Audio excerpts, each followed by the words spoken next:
café chrétien. Café eza eloko oyo epesaka biso makasi. Bon mutu ala la pongité. Alors on a comparé sikoyo café oyo peut toujours parler de choses spirituelles. Amen. Café oyo a comparé parce qu'on a passage moko eza na livre ya Romains chapitre 13 verset 11. Bible le biboui. Ce qui importe, vous savez le temps où nous sommes. C'est le temps de vous réveiller afin de sortir de votre sommeil. Dans le temps où on a commis, ils ont coupé sa bande dans Zambie. Café. On va coller la thé. On va coller la thé. On va causer la distraction. Distraction thé. Parce que notre adversaire, c'est un grand stratège. Il faut que la parole de Dieu ait des racines dans ton cœur, mon frère, ma soeur. Il faut que la parole de Dieu devienne partie intégrante de ton être. Exactement.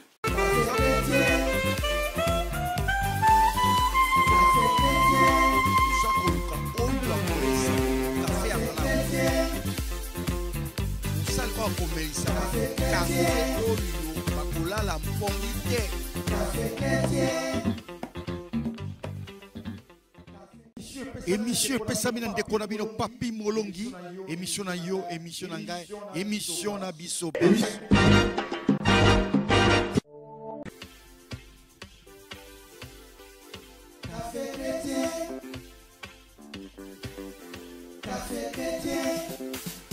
Retour à la parole. Retour à l'authenticité de la parole de Dieu. Quand on fait le signe de la croix, c'est-à-dire on fait recours aux démons qui sont dans les 4 points cardinaux. Ah oui, c'est-à-dire quand on fait dans une religion, on dit au nom du Père, du Fils et du Saint-Esprit, on fait ces signes-là. En réalité, ce qu'on fait, c'est l'esprit qui est au nord, c'est Mogoa, au sud, c'est Égime le Grand, et à l'est, c'est Baémon, à l'ouest, c'est Amaémon. Ainsi, lorsque on fait ce signe d'une manière précise et d'une manière lente, on va voir que en faisant ça, en faisant ce signe-là, nous voyons souvent on dit que c'est au nom du Père, le Fils et le Saint-Esprit, et là on fait recours à la Trinité. Or, si nous regardons bien la Trinité, ça représente 3 personnes en un seul Dieu. Alors, mais si quand nous y allons, on dit le Père, le Fils, le Saint-Esprit. Or, en réalité, il n'y a pas le Saint et Esprit, il y a le Saint-Esprit. Donc le Père, le Fils, le Saint-Esprit, en principe, ça devait s'arrêter ici. Mais quand on fait ça, alors ici, on parle de quelle personne encore de la Trinité? C'est une révélation. Alors, c'est qui fait que quand on fait ça, c'est simplement Mogoa, Égime le Grand, Baémon, Amaémon. Je suis bel et bien votre humble serviteur, le frère Joël Mbenga. Cet après-midi, dans la ville de Cape Town, je suis très ému de vous recevoir pour la seconde fois l'homme de Dieu, le pasteur Jonas Kutupala. Un homme de Dieu que Dieu utilise puissamment à travers de son témoignage. Plusieurs âmes ont été sauvées. Cet après-midi, avec l'homme de Dieu, nous allons parler sur ce thème de la démologie. Comment les démons opèrent dans la vie des chrétiens, comment les démons opèrent dans la vie des êtres humains. Sans plus tarder, je m'en vais directement saluer mon invité de cet après-midi. Pasteur Jonas, shalom, et vous faites comment? Bon, ça m'est fait de la joie parce que le Seigneur lui-même, avant son départ pour le ciel, il a dit « Allez partout et faites de toutes les nations mes disciples ». Donc, ça m'est fait de la joie d'apprendre que beaucoup de gens viennent au Seigneur passant par le témoignage que j'ai donné. Et surtout, ce qui m'encourage, c'est le fait de comprendre l'amour que le Seigneur a témoigné pour moi lorsqu'il m'a tiré dans le bourbier du péché. Moi qui, jadis, j'étais un agent du diable qui conduisait beaucoup d'âmes en enfer, qui induisait beaucoup de gens en erreur. Mais le Seigneur m'a fait grâce et au travers de ce témoignage, je parviens quand même à ramener beaucoup de gens vers le Seigneur. Pour moi, c'est ce que je peux éprouver pour le moment, c'est un sentiment. Pour ceux qui est de kimbanguistes qui parlent, bon, moi je crois que même si on est dans une église kimbanguiste, la foi n'est pas placée en Kimbangu, la foi est placée en Jésus-Christ. Si le Kimbangu était un envoyé, bon, ça pour moi ça importe peu. Ce qui est important, c'est que les gens s'attachent au Seigneur Jésus-Christ, parce que c'est le Seigneur Jésus-Christ qui est l'auteur du salut et aussi de notre rédemption. Alors, moi, quand je parle dans le témoignage, je crois que je parle dans le sens d'attirer beaucoup de gens vers Jésus-Christ, qui ne soient pas fanatiques des hommes, mais qu'ils deviennent disciples de Jésus-Christ. Parce qu'en fait, ce n'est ni Kimbangu, ni Branham, je ne sais pas ni quelle autre personne qui peut sauver, mais le salut ne vient que lorsqu'on est attaché au Seigneur Jésus-Christ. Donc, il n'y a même pas à se tirailler par rapport à ça, il n'y a même pas de polémique à faire au travers de cela. Ce que je cherche, c'est que les gens comprennent que la vraie vie, c'est être dans le Seigneur Jésus-Christ. Parce que lui, il a dit, je suis le chemin, la vérité et la vie. Alors, si on s'attache à Jésus-Christ, je crois que c'est c'est ce qui est plus important. Et les attaques, oui, on continue à recevoir des attaques. Bon, même la Bible déclare que quand nous lisons dans Job, chapitre 1er, le verset 7, la Bible dit que le sort de l'homme sur la terre est celui d'un soldat. Qui dit soldat voit déjà un combat que nous sommes appelés à mener. Mais ce qui me réjouit encore dans le Seigneur, c'est que, étant chrétien, je sais que le combat est réel, mais la victoire aussi, elle est certaine. Donc, nous n'avons pas à trembler devant les ruses du diable, devant les attaques. Nous avons seulement à nous confier dans le Seigneur parce que nous reconnaissons que c'est lui qui est en nous, c'est-à-dire Jésus-Christ. Il est plus fort que tous les démons et même le diable en personne. Tous réunis sont faibles devant Jésus-Christ. Il est dit encore que dans Romains 8, verset 31, « Mais si Dieu est pour nous, qui sera contre nous ?» Et Jérémie ajoute pour dire « Ils nous feront la guerre, mais nous ne nous vaincrons pas. » Parce que l'Éternel sera toujours avec nous pour nous délivrer. Du fait que tout ce que nous faisons, nous le faisons pour sa gloire, alors nous n'avons rien à craindre. Voilà, c'est ce que je peux dire par rapport à cette question. Magicien sataniste qui témoigne, qui nous dit ils ont vaincu en enfer. Est-ce que l'enfer existe d'abord? Oui, l'enfer existe. Oui. À ce moment aussi, j'ai déjà expérimenté cette étape aussi du monde de ténèbres. J'ai déjà aussi vu l'enfer. C'est vraiment une réalité. Alors, quelle est la différence entre l'enfer et le monde astral? Bon, le monde astral, c'est en fait, l'enfer, c'est la Guéhenne. Quand on parle dans la Bible, on parle de la Guéhenne, c'est-à-dire le lac de feu et de soufre. Et c'est les lieux où on jettera tous ceux-là qui passeront au jugement et qui seront condamnés. Donc, c'est ce qu'on appelle la seconde mort. Mais pour ce qui est du monde astral, le monde astral, c'est juste un monde où vont tous ceux-là qui meurent, je dirais, loin du Seigneur Jésus-Christ, qui meurent dans le péché. C'est-à-dire, après la mort, ils se retrouvent là-bas. Et j'ai parlé dans mon témoignage, j'ai expliqué les différentes parties qui constituent le monde astral, c'est-à-dire il y a le quartier des esclaves, où vont tous les païens, c'est-à-dire ainsi que le chrétien hypocrite. Il y a la fournaise du diable, où vont les chrétiens qui ont servi le Seigneur et qui ont combattu le diable durant leur séjour terrestre, mais qui se sont compromis avant de mourir et se retrouvent là-bas torturés dans le feu. Et il y a aussi ce qu'on appelle le séjour des morts, c'est l'endroit où vont tous ceux-là qui ont touché au fétiche ou tous ceux-là qui ont servi le diable en âme et conscience. Alors dès qu'ils meurent, ils se retrouvent dans le séjour des morts, dans des cellules, et ils sont là, une personne dans la cellule avec deux chaînes et un cadenas, et c'est comme ça. Donc c'est ça la différence entre l'enfer. Jusqu'à présent, l'enfer n'est pas encore inauguré parce que ça sera, je dirais, l'antéchrist et les faux prophètes qui seront le premier candidat qui vont inaugurer l'enfer. Donc jusqu'à présent, si les gens meurent dans le mal, ils vont dans le monde astral. Donc c'est ça. Amen. C'est cette réponse que moi j'attendais parce qu'il y en a, parce qu'on n'a pas encore vécu le jugement et comment les gens peuvent aller passer à l'écran et dire que j'étais en enfer. C'est un peu bizarre, un peu louche de ce côté-là. Merci pour cet éclaircissement. Alors notre émission de cet après-midi, nous allons parler sur la démologie. Et alors comme vous avez moi aussi vécu ce côté-là, alors avec la grâce de Dieu, nous espérons que nous allons un peu bien parler et nous allons passer un bon moment ensemble avec vos l'homme de Dieu. Alors, ma toute première question, ça sera, est-ce que pouvez-vous nous parler de différentes portes d'entrée, de différentes portes d'entrée des démons dans la vie d'une personne? Oui, en fait, les portes sont nombreuses. Ça dépend du domaine, parce que quand on parle de la démonologie, on voit comment la manifestation des démons, comment ils entrent dans la vie de l'homme et tout ça. Il y a plusieurs portes, mais ça dépend du domaine, le domaine ciblé. Il y a les démons qui entrent dans les domaines, il y a des portes dans le domaine religieux, il y a des portes dans les domaines spirituels, il y a des portes dans les domaines, je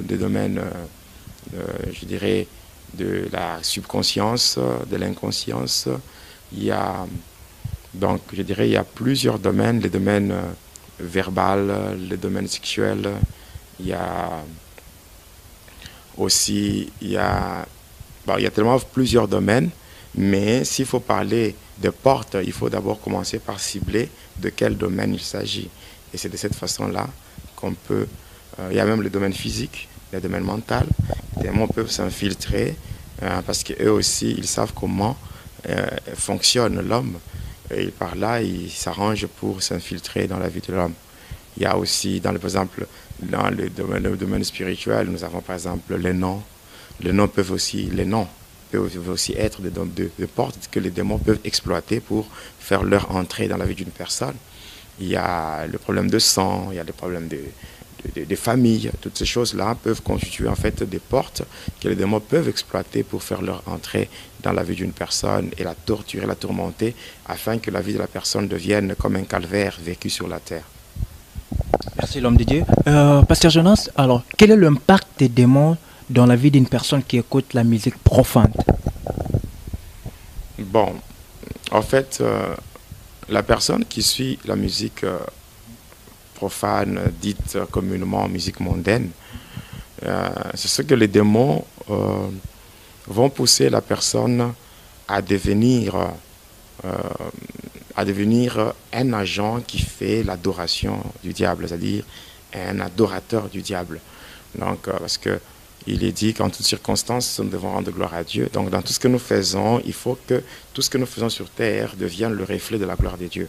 Alors, si ce n'est pas Dieu qui est glorifié au travers de ce que nous faisons, c'est que la gloire est reçue par le diable. Donc, il dit gloire, voit aussi l'adoration. Donc, on devient adorateur du diable, passant par la musique. On est envoûté et on se met à vivre une vie qui ne reflète pas la gloire de Dieu, mais la vie qui reflète la gloire du diable. Donc, il y a des démons qui entrent et qui prennent l'esprit de la personne en otage, de sorte que la personne elle-même devient comme prisonnière et que ce sont les démons qui poussent la personne à accomplir des actes qui reflètent la gloire du diable. Donc, il y a l'envoûtement et les démons qui endurcissent les personnes, les gens qui suivent la musique mondaine jusqu'à les conduire vers la perdition. Merci l'homme de Dieu. L'homme de Dieu, vous avez cité les démons qui travaillent toute la semaine. Et un vrai chrétien, qui devait-il craindre pendant la semaine? Que dire? Parler des démons qui travaillent pendant la semaine, oui, bon. En fait, là, ça cadre avec l'organisation du diable. Si vous permettez, je fasse quand même un briefing sur l'organisation du diable, parce que, vous savez, le monde dans lequel nous vivons, c'est un monde qui est dans un conflit permanent, ou je dirais une guerre perpétuelle entre deux armées qui sont dans une parfaite opposition. Il s'agit d'une part de l'armée de Dieu, l'armée de Jésus-Christ, et d'autre part l'armée de Satan. Alors ces deux armées sont toutes les deux constituées de deux parties différentes. Il y a premièrement, quand nous prenons l'armée de Jésus-Christ, nous voyons d'abord qu'il y a d'abord le chef ou le leader de toutes les deux armées. Alors quand nous prenons l'armée de Dieu, nous voyons que le chef ou le commandant en chef, c'est le Seigneur Jésus-Christ lui-même. Et puis de l'autre côté, nous voyons le diable, qui est le commandant en chef de son armée. Alors pour ce qui est des parties qui constituent cette armée, là nous parlons de l'armée de Jésus-Christ, nous voyons d'abord la partie invisible. Là nous voyons Jésus-Christ lui-même et tous les anges qui sont restés fidèles à Dieu.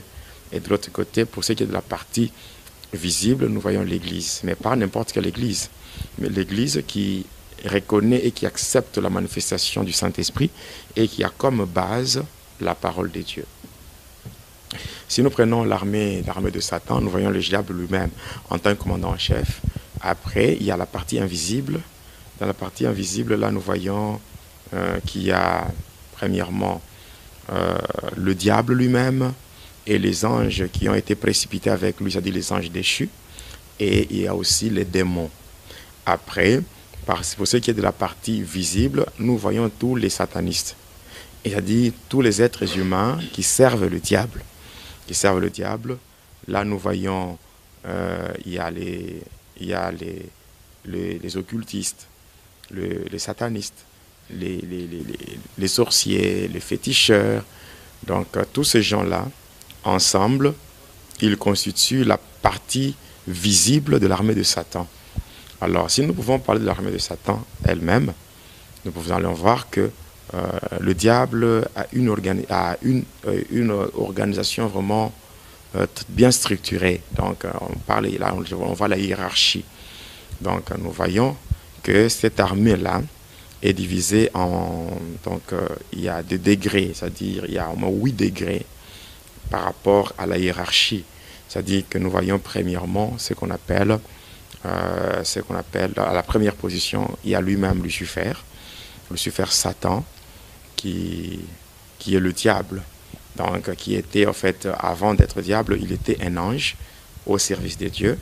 Lucifer, c'est-à-dire l'ange des lumières. Et cet ange-là qui a convoité le trône de Dieu, c'est-à-dire la créature, qui voulait prendre la place du Créateur, et qui a commencé par faire quoi? Par séduire le 1/3 des anges de Dieu, afin de constituer une armée qu'on appelle le mystère de l'air. Ainsi, quand nous parcourons la Bible dans le livre d'Éphésiens, donc où l'apôtre Paul, au chapitre 2, Éphésiens chapitre 2, le verset 2, où l'apôtre Paul est en train de parler du diable comme étant le prince de la puissance de l'air. Alors, par là, nous voyons aussi qu'à la première position, il y a le diable. À la deuxième position, il y a cela qu'on appelle le satanique. Les sataniques ne sont pas à confondre avec le sataniste. Donc les sataniques, ce sont les anges qui ont été précipités ensemble avec le diable. Lorsque nous lisons dans l'Apocalypse 12, et le verset 12, la Bible dit « Réjouissez-vous cieux et vous tous qui habitez dans les cieux, mais malheur à la terre et à la mer, car le diable est descendu vers vous, animé d'une grande colère, sachant qu'il a peu de temps. » Alors quand il tombait, il n'était pas tombé seul. Il est tombé avec donc le 1/3 des anges de Dieu qui étaient déjà corrompus et qui étaient finalement devenus ses acolytes ou les anges rebelles. Alors c'est eux qui occupent la deuxième position. On les appelle les sataniques. Par contre, les satanistes, ce sont des êtres. Après cela, à la troisième position, il y a cela qu'on appelle les représentants. Les représentants, c'est quoi? Ce sont des êtres humains qui ont découvert le mystère de l'air et qui sont devenus les mandataires de Lucifer. Ce sont des êtres humains qui vont prendre les instructions directement chez le diable et ils viennent appliquer les instructions qu'ils ont reçues de la part du diable. Ils viennent appliquer cela dans le monde. On les appelle le mandataire de Lucifer. Alors, ils sont répartis en plusieurs degrés. Donc, quand on parle de représentants, les représentants dans le mystère de l'air, c'est-à-dire le représentant, c'est des êtres humains qui sont membres du gouvernement de Satan. Alors, ils sont répartis en 7 degrés. Il y a le premier degré, le deuxième, le troisième, jusqu'au 7e. Le degré le plus élevé, c'est le premier degré, suivi du deuxième, jusqu'au 7e degré. Le 7e degré qui est le degré le plus bas, ou le degré inférieur. Alors, et ces gens-là, ils ont le pouvoir de se métamorphoser. Ils ont le pouvoir de devenir comme des fantômes. Ils ont le pouvoir de se transformer et de prendre certaines formes. Certaines formes, donc, par rapport aux différentes formes d'incarnation. Alors, ce sont ces gens-là. Alors, moi aussi, quand j'ai servi le diable, j'étais aussi membre du gouvernement de Satan parce que j'étais le représentant du 3e degré dans le mystère de l'air. Alors, ça, c'est la 3e position. La 4e position, elle est occupée par cela qu'on appelle le pouvoir diabolique. Le pouvoir diabolique, ce sont, en d'autres termes, on les appelle les démons géants. Les démons géants, quand on voit les démons géants, spirituellement, on peut les comparer aux fils d'Anak, donc les Anakim. Alors après cela, vient la 5e position qui est occupée par les principautés. Les principautés, en fait, ce sont les esprits qui ont le pouvoir de commander d'autres esprits. Après les principautés, à la 6e position, nous avons cela qu'on appelle... Donc, les principautés, très souvent, ce sont les esprits qui commandent d'autres esprits. À la 6e position, nous avons ce qu'on appelle les esprits servants ou les esprits errants. C'est-à-dire les démons. Ce sont les esprits des êtres humains qui sont morts dans le mal et qui ont manqué où aller. Alors on les rassemble et ce sont là qu'on appelle vraiment les démons. Après cela viennent à la 7e position ceux-là qu'on appelle les esprits méchants ou les esprits des morts. Ce sont les esprits qui sont chargés uniquement pour tuer. Et après, à la 8e position, il y a ceux-là qu'on appelle les forces démoniaques de Lucifer. Ce sont les esprits qui s'incarnent même dans les êtres humains, qui peuvent habiter dans l'homme. Quand on peut parler d'une personne qui a de tels démons, on peut parler de ce qu'on appelle la personne est possédée, la personne est démoniaque ou la personne est démonisée. Les esprits sont en eux, on peut le chasser et même certains sorciers peuvent utiliser ces esprits pour s'incarner dans les gens. Là, nous parlons de ce qu'on appelle l'incarnation des esprits humains. Alors, si nous retournons sur les sataniques,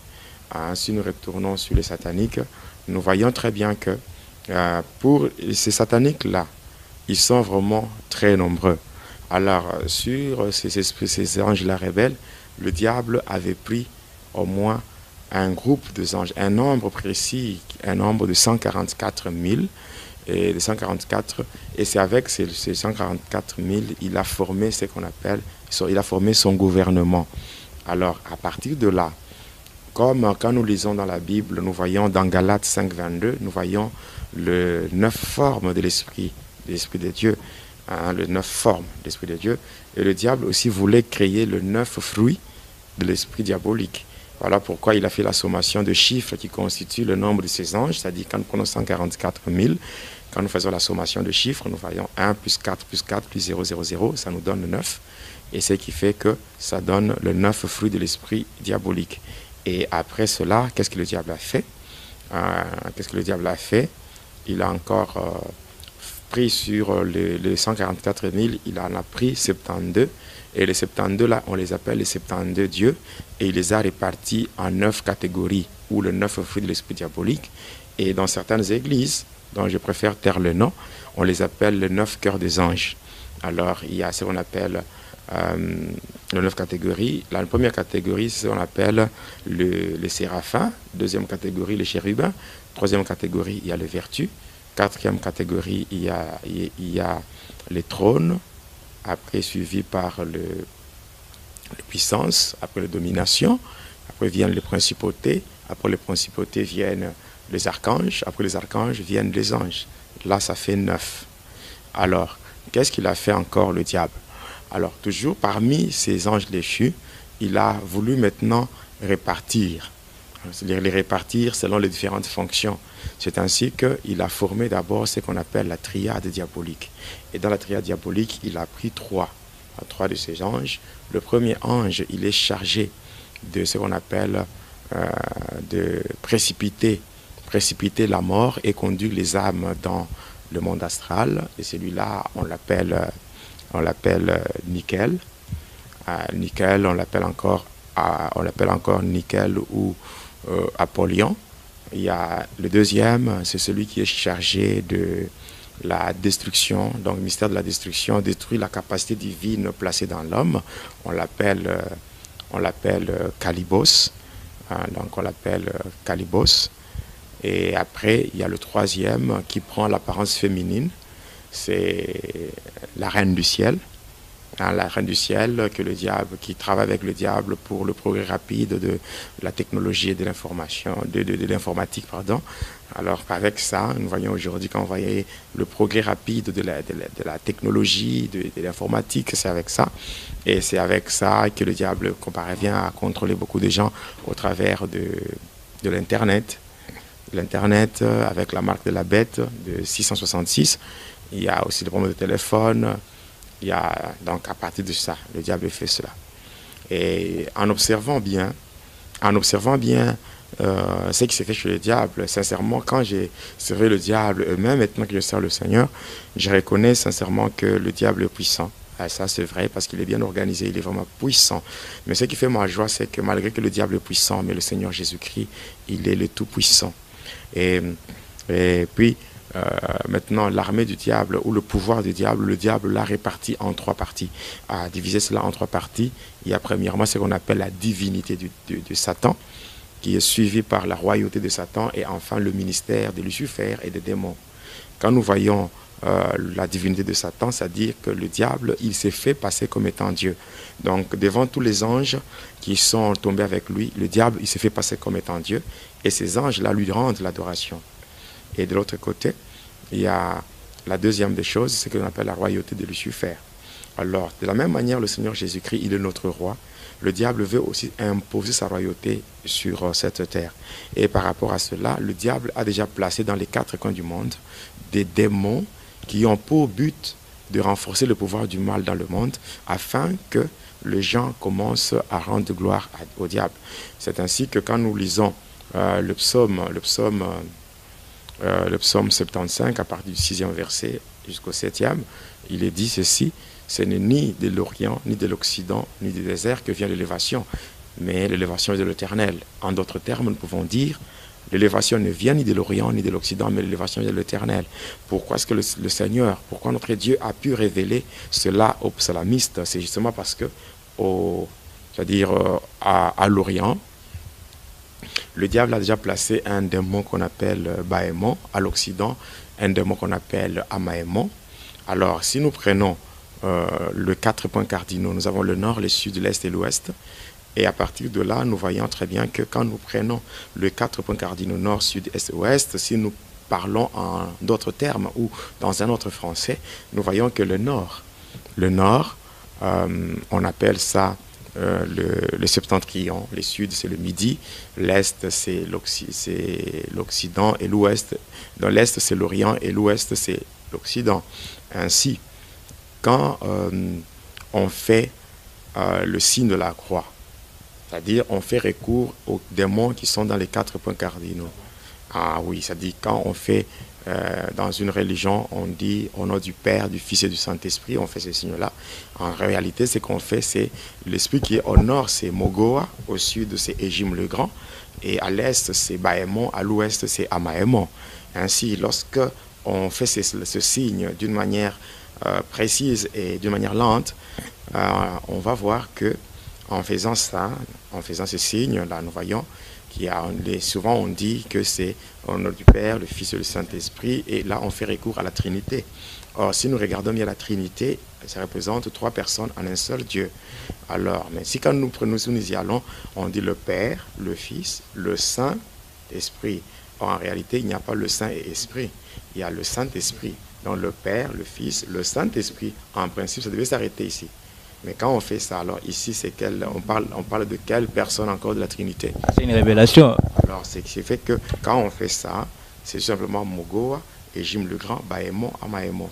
Et avec ça, on est en train d'induire beaucoup de gens en erreur. Beaucoup de gens en erreur du fait que, vous savez, l'homme en soi, l'homme est tripartite.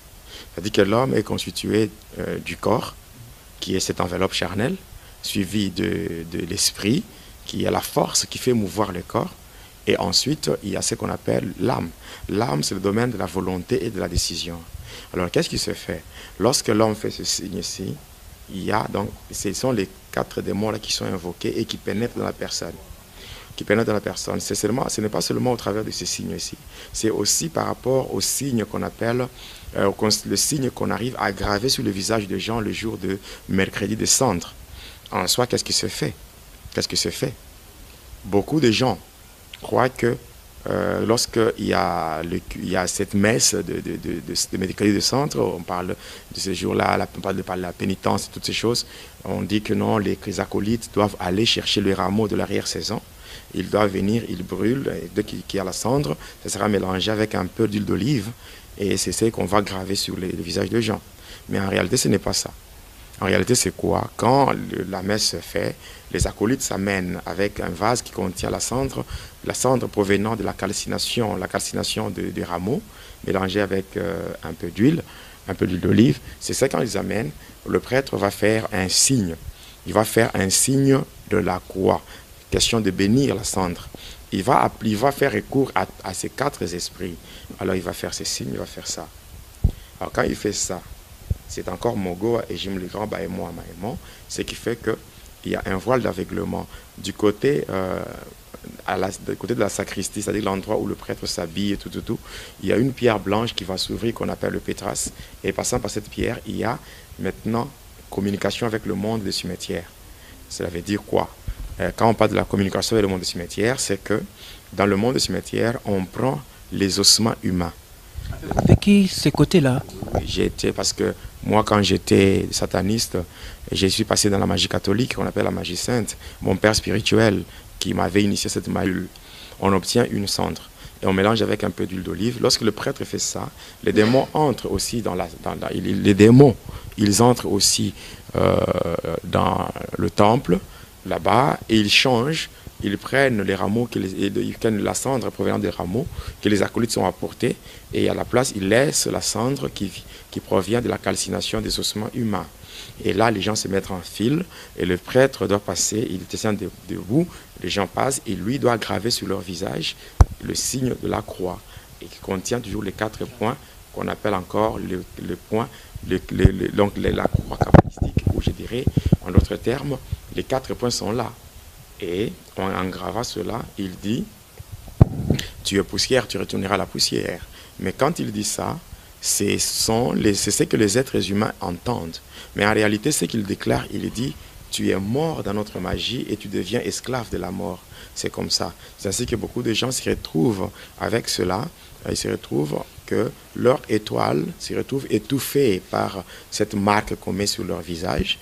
Et non seulement ça, les esprits ou les démons entrent dans la personne et ils vont prendre l'âme et la prendre en otage. Cette âme sera conduite directement dans ce qu'on appelle le monde Armstrong, qui est le département de la magie catholique, qu'on appelle en d'autres termes le domaine marial. Et à partir de là, on va acheminer en passant par le Santeria, on va aboutir dans le Présidium.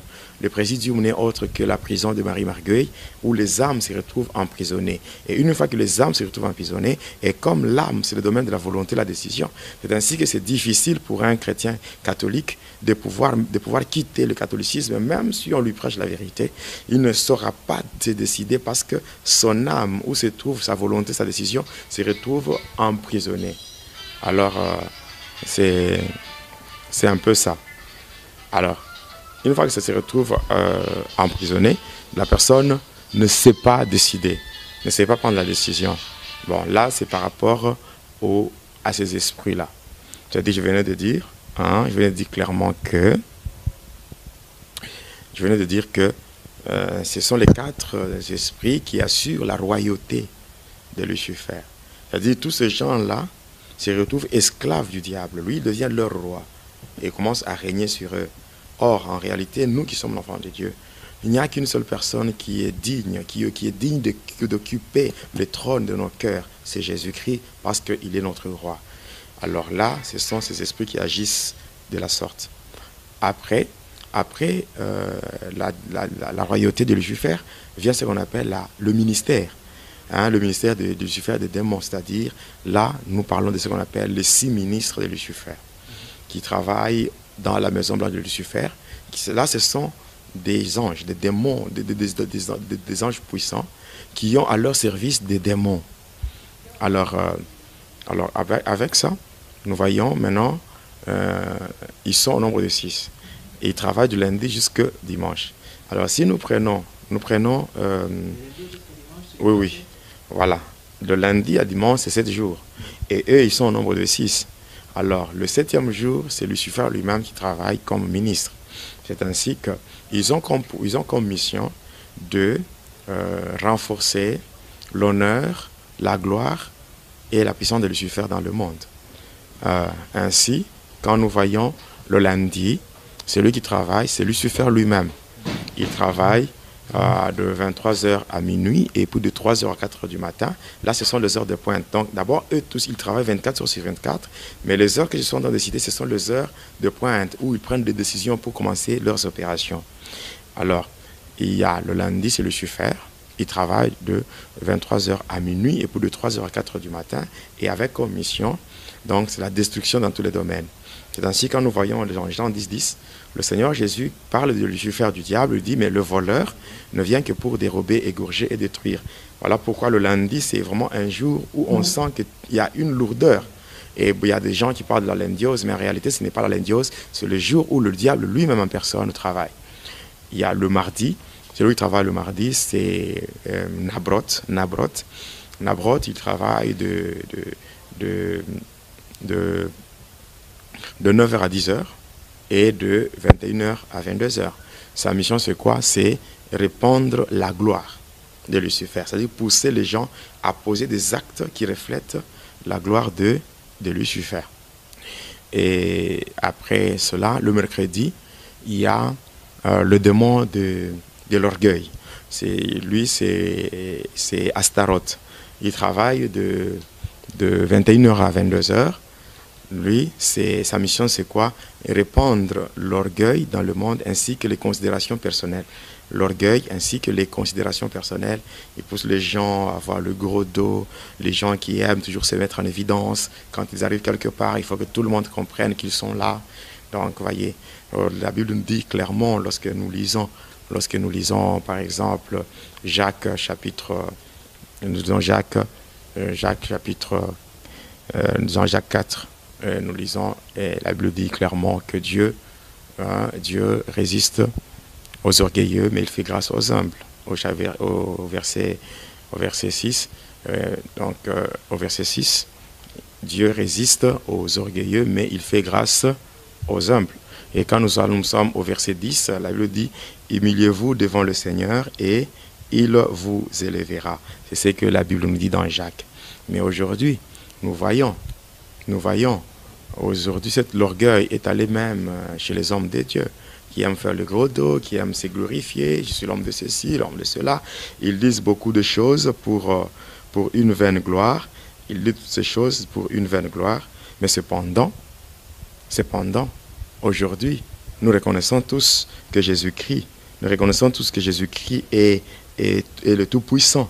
Mais quand nous regardons bien ce que la Bible nous dit, elle nous dit que Jésus-Christ lui-même, quand nous lisons Philippiens chapitre 2, à partir du 8e verset, nous descendons, il est dit qu'il s'est rendu lui-même obéissant jusqu'à accepter la mort honteuse de la croix. C'est ainsi que Dieu l'a souverainement élevé et lui a donné un nom qui est au-dessus de tout nom, afin qu'au nom de Jésus-Christ, tout genou fléchisse et toute langue confesse que Jésus est Seigneur. Donc si Jésus s'est humilié et qu'il a été élevé, moi je crois que même les hommes de Dieu doivent apprendre à s'humilier, parce que l'humilité précède la gloire. Ouais. Alors nous voyons le jeudi, il y a le démon de la division, de la séparation. Il s'appelle Akam, il travaille de 9h à 10h, de 21h à minuit, et puis de 3h à 4h du matin. Il s'appelle Akam. Sa mission, c'est quoi? C'est propager la haine dans le monde et les divisions dans les familles ainsi que dans les églises. Après cela, nous voyons le vendredi, il y a un démon qui s'appelle Béké, qui travaille de 23h à minuit. Le Béké, c'est le démon, c'est-à-dire, sa mission, c'est quoi? C'est de tourner les hommes dans l'œuvre de Dieu et les soumettre aux richesses et à la considération de ce monde. C'est-à-dire, empêcher les gens de ne pas vraiment attacher une grande importance à l'œuvre de Dieu. Des gens qui aiment d'abord mettre leurs affaires, leurs activités en première position, et Dieu vient après. Et tout cela pour que les gens soient attachés aux choses de ce monde et même à la richesse. Ils aiment beaucoup ça. Mais ils ont peu de temps à consacrer au Seigneur. Et le samedi, il y a deux démons. Le premier, il s'appelle Nabam, et le deuxième s'appelle Sankai. Donc, Nabam, donc, il travaille de 21h à minuit. Quand vous regardez bien, vous allez voir, premièrement, le premier démon, c'est Nabam. C'est celui qui pousse les gens, le démon qui pousse les gens au végétariat, au charme, tout. Donc, le démon là qui pousse les gens à ne pas accepter les conseils, mais qu'ils puissent accepter les conseils juste quand ils verront les conséquences fâcheuses de leurs actes. C'est-à-dire, vous prodiguez des conseils à quelqu'un, il ne peut pas comprendre, c'est seulement quand il tombe dans des conséquences et que les conséquences commencent à les corriger. Comme on dit toujours que quelquefois les conséquences corrigent mieux que les conseils. Or, nous qui sommes enfants de Dieu, ce ne sont pas les conséquences qui doivent nous corriger, mais nous devons être habités par l'obéissance.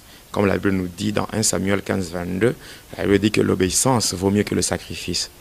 Alors, le deuxième là, c'est Asankai, les démons de la musique. C'est-à-dire que c'est lui qui pousse les gens à être vraiment fanatiques de la musique mondaine. Comment envoûter les gens. Et je dirais aussi Nabam, c'est celui qui, le démon du végétarien Nabam, il pousse les gens, surtout les jeunes gens aujourd'hui, à porter des pantalons sans ceinture, à des jeunes sœurs qui s'habillent très mal, ou même dans les églises, nous voyons des gens qui s'habillent comme des vedettes, où la crainte de Dieu n'est plus vécue comme il se doit. Nous voyons des jeunes gens qui se font tresser, qui ont des cheveux tressés, et toutes ces choses-là qui aiment paraître au lieu d'être. Et toutes ces choses-là, c'est ce démon qui s'occupe de ça. Et aussi, Achiel, lui, c'est le démon de la musique, où nous voyons beaucoup de ceux-là qui font la musique mondaine, que ce soit les musiciens congolais, les musiciens européens, ou bref, tous ceux-là qui font la musique mondaine, dite profane, ils tirent leurs inspirations et ils sont dotés de plusieurs démons qui leur donnent des succès. Et tous ceux-là qui s'attachent à ces genres de musique se retrouvent envoûtés, possédés, où ils n'ont pas le temps de vraiment méditer la parole de Dieu, de marcher dans la crainte de Dieu. Ils se retrouvent toujours embobinés dans ces histoires-là insensées. Et le dimanche, c'est le démon de la pauvreté, c'est-à-dire Achiel, le démon de la pauvreté qui empêche les gens à offrir à Dieu, qui crée la lourdeur. Lorsqu'on est dans l'église, arrivé au moment des offrandes, les gens deviennent froids, les gens deviennent lourds, ils commencent à se poser mille et une questions, parce que ces démons-là, ces démons de la pauvreté qui aiment bloquer les gens dans la pauvreté, bloquer les gens dans la pauvreté, parce que vous savez, Dieu c'est un Dieu de principe. Il y a la loi de sémaille et moisson.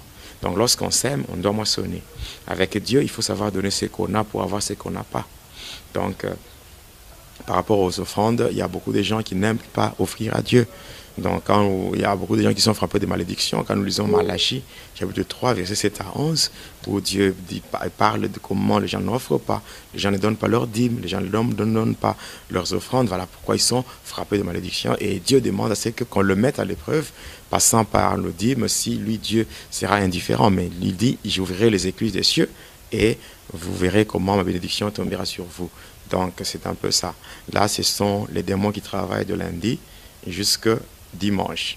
Je crois que j'ai répondu à votre question. Merci beaucoup, l'homme de Dieu. Wow, c'était long là, mais on avait vraiment besoin de ça. Et l'homme de Dieu, vous faisiez partie du gouvernement du diable du 3e degré. Alors, beaucoup de personnes veulent savoir le diable est de quelle couleur et le Jésus vous avez rencontré, vous avez vu, était de quelle couleur? Bon, dire que le diable de quelle couleur? Moi, je crois que le diable, quand il se présente, il prend plusieurs formes. Il peut prendre la forme d'un homme blanc. Dans une réunion, il est là, d'un homme blanc en train de briller. Il y a des moments où il prend la forme humaine, la forme d'une personne noire. Et, parce que souvent, même le diable, même en Afrique du Sud, ici, il vient. Il vient même en Afrique du Sud, il vient se promener. Il vient faire... C'est un grand impudique. Il vient coucher avec beaucoup de femmes, des prostituées dans des hôtels, tout. Et même au Congo, il vient aussi en peau noire. Mais il y a des formes d'un serpent avec plusieurs têtes. Et là, tous ceux-là qui assistent à de telles réunions où le diable est déguisé, où il prend la forme animale et aussi se transforme pour prendre la forme animale. Et le Seigneur Jésus-Christ, bon, moi je l'ai vu, quand j'avais vu le Seigneur Jésus-Christ, bon, la peau était blanche. La peau était blanche. La peau du diable. Seigneur Jésus-Christ. Nous savons tous, Jésus-Christ, bon. Cette question vraiment, elle est facile parce que Jésus-Christ est né en tant qu'un homme. Il était né juif. Vous voyez, les juifs, comment ils sont. Mais c'est comme ça que Jésus il se présente. S'il apparaît, c'est comme ça qu'il est. Il est comme cela. Donc, dire qu'il est comme ça, bon, même en lisant la Bible, on comprend très bien qu'il est né de la Vierge Marie. Et nous voyons que c'était en Israël. Alors là, il n'y a pas vraiment de confusion à faire par rapport à ça. Et à propos de nous, alors les Noirs, et comme les autres là, les autres Congolais disent, les Mvolozi, il faut croire en nos dieux, nos ancêtres au moins là, et croire plus en Mvolozi, à Simo Kimbangu, etc. Alors, le Jésus que vous avez vu était blanche. Alors nous aussi, les Israéliens ont l'air Dieu, je peux dire, qui est blanc, et nous on a la peau noire. Alors nous aussi, on est obligés à croire à cette peau blanche. Bon, c'est une question qui est vraiment très facile. Dieu, quand il a voulu se manifester à l'humanité, il y a eu plusieurs nations, plusieurs peuples, mais il s'est choisi un peuple. Il a pris Abraham qui était en Irak, donc qu'on appelle la Mésopotamie. Dans la ville d'Our, il a pris de là et puis il a marché avec Abraham jusqu'à ce qu'il a fait sortir d'Abraham un peuple qu'on appelle le peuple d'Israël. C'était comme une référence. Alors maintenant, la Bible dit pour sauver Israël, Dieu a envoyé Jésus-Christ. Donc c'était quand nous voyons, nous lisons dans Jean chapitre 1er, la Bible dit la lumière est dans le monde ne l'a point connue, le monde a été créé par elle, cette lumière est allée chez le sien. Mais le sien ne l'ont pas accepté, mais à tous ceux qui l'ont reçu et qui croient en son nom, cette lumière qui est Jésus, leur donne le pouvoir d'être appelés enfants de Dieu. Donc moi je crois que là il n'y a même pas de confusion à faire. Nous aujourd'hui, si nous sommes de chrétiens, c'est par la grâce. Premièrement, le salut était pour les Juifs. Et nous, par la grâce, le Seigneur Jésus ne s'est pas limité aux Juifs. Parce que quand nous nous référons à Jean 3,16, la Bible ne dit pas car Dieu a tant aimé les Juifs, mais la Bible dit car Dieu a tant aimé le monde, qu'il a donné son Fils unique, Jésus-Christ, afin que quiconque croit en lui ne périsse point, mais qu'il ait la vie éternelle. Moi, je crois que c'est ce qu'il faut retenir. Mais dire que nous devons faire recours aux ancêtres. Nous devons faire recours aux ancêtres, les autres, on parle de Kimbangu, on parle de ceci. Moi, je crois que ça, c'est une perte de temps. Une perte de temps parce que le livre des Actes des Apôtres, le chapitre 4, le verset 12, nous dit qu'il n'y a de salut en aucun autre nom, si ce n'est que le nom de Jésus, parce que c'est le seul et l'unique nom qui nous a été donné sous le soleil par lequel nous pouvons être sauvés. Donc, moi, je crois que c'est ça. Et si nous allons dans 2 Timothée, dans 1 Timothée 2,5, la Bible dit qu'il y a un seul Dieu et il y a aussi un seul médiateur entre Dieu et les hommes, à savoir Jésus-Christ. Donc moi je crois que jusqu'à ce niveau-là, il n'y a pas de confusion à faire. Donc ce n'est que Jésus-Christ en qui nous devons placer notre foi et notre confiance. C'est tout. Donc l'histoire des ancêtres là, dans 1 Timothée, comme je viens de le dire, dans 1 Timothée chapitre 2, verset 5, la Bible dit car il y a un seul Dieu et il y a aussi un seul médiateur entre Dieu et les hommes, Jésus-Christ, à savoir Jésus-Christ homme. Donc c'est très clair, les ancêtres, c'est induire en erreur. Donc il faut suivre seulement Jésus-Christ. Merci beaucoup, l'homme de Dieu. Pasteur Jonas, concernant vous, étant donné que vous étiez sorti hors du ventre de votre mère, vous avez vécu dans le monde astral avant même que vous veniez au monde terrestre. Que pouvons-nous penser de vous? Seriez-vous un démon ou un mi-démon ou un mi-homme? Comment?